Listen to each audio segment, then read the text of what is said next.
Երևանը միևնույնն է այլ։ Այս դասախոսությունների շարքում լսելու ենք մենք ամենայում շատ հայտնի գիտնական դատական գենետիկայի ոլորտում Գրեգ Համբիկյանին նույնպես հրավիրել ենք մեր հայազգի գիտնական,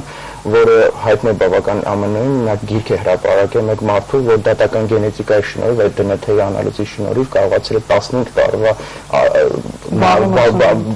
նա բանտում է եղել 15 տարի այն հանցանքի համար, որ նա չի կատարել եւ այդ մեթոդների նորագույն մեթոդների շնորհիվ նրան ազատել են եւ հետո համատեղ նրանք գիրք են գրել, որ Exit to Freedom կոչվում է այդ գիրքը եւ հույս ունենք նա նույնպես կներկայացնի հենց նրա լեկցիաները նվիրված են այդ ուղղությանը, թե ինչպես կարելի է գիտությունը օգտագործել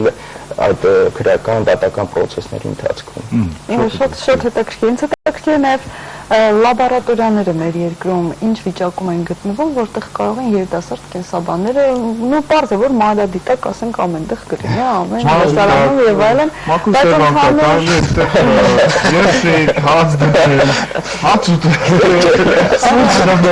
իրոք ցավալի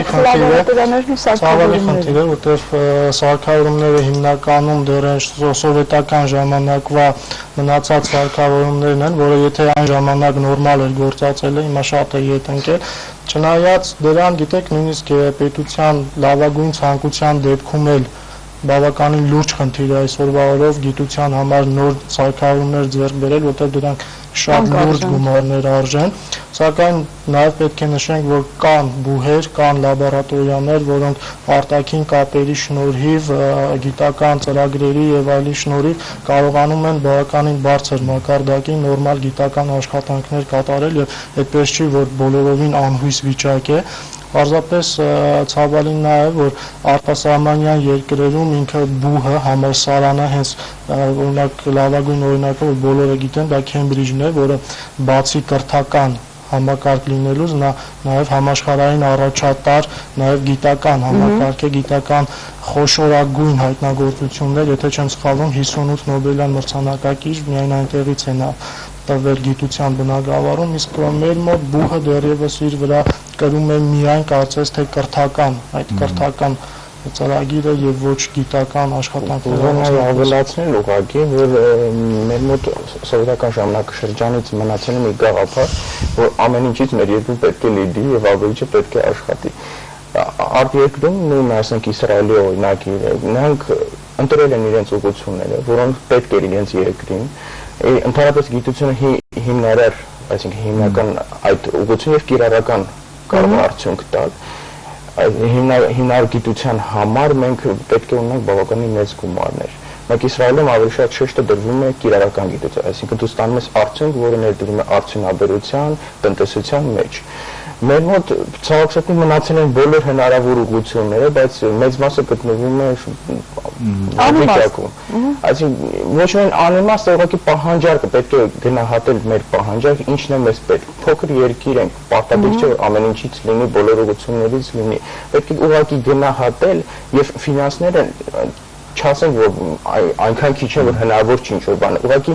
իմ կարծիքով ճիշտ չեն բաշխվում։ Շատ է մանրացվում, շատ են ֆինանսերը ծախսվում այն ուղղությունները, որոնք Հայաստանի ինձ թվում է ավելորդ։ 100 անգամ, 1000 անգամ խոսել են անդրադառնում երկրորդ դասարանից անցնում ենք, որ մենք հանքեր չունենք, որ մենք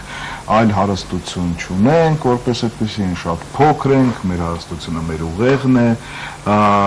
եւ այսօր խոսում ենք նաեւ ուղեղի արտահոսքի մասին։ Ես ուզում եմ հիմա քանի դեռ սովորում եք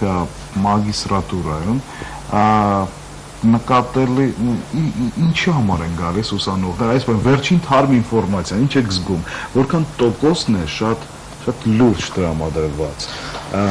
որքան տոկոսն է, որ կան մարդիկ, ովքեր լավ սովորում են, բայց զգում ես, որ իներցիայով աղջիկը ուղղակի լավ սովորում են, նույնիսկ գերազանցիկ, բայց բացարձակ նրան պետք չի գալու այդ ամենը, այսինքն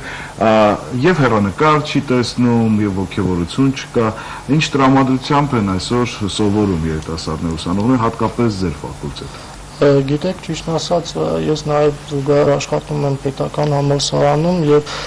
դասընթացներին, հա, որ հետևում եմ, շատ ցավալի փաստ է, բայց ուսանողների զգալի մասը նույնիսկ տարական գիտելիքներին չի տիրապետում։ Մենք բոլորս էլ գիտենք, որ այսօրվա դրությամբ գոնե ռուսերենը, հա, եթե չասենք անգլերենը, գոնե մեր գիտական գրականության, դասական գրականությունը հիմնականում ռուսերեն լեզվով է եւ ուսանողների մեծ մասը անգամ չգիտի ռուսերեն, նույն անգլերենը առավել ևս չգիտի, բայց իհարկե մոտ երևի տոկոսային հարաբերությամբ ասել դա չի կարելի, բայց ամեն կուրսում էլ կան գոնե 5-6 ուսանող, որոնք բավականին լուրջ են տրամադրված, սակայն այո, եւ գիտեք, հենց խնդիրը դա է, որ Հայաստանում էլ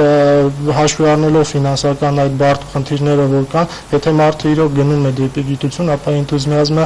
դա կարող ենք ասել միակ շարժիչ ուժն է լինում եւ յուրաքանչյուր կուրսում 5-6 հոգի կան, պարզապես ցավը նա է, որ նրանց հետ զրուցելուց բոլորը իրենց ապագա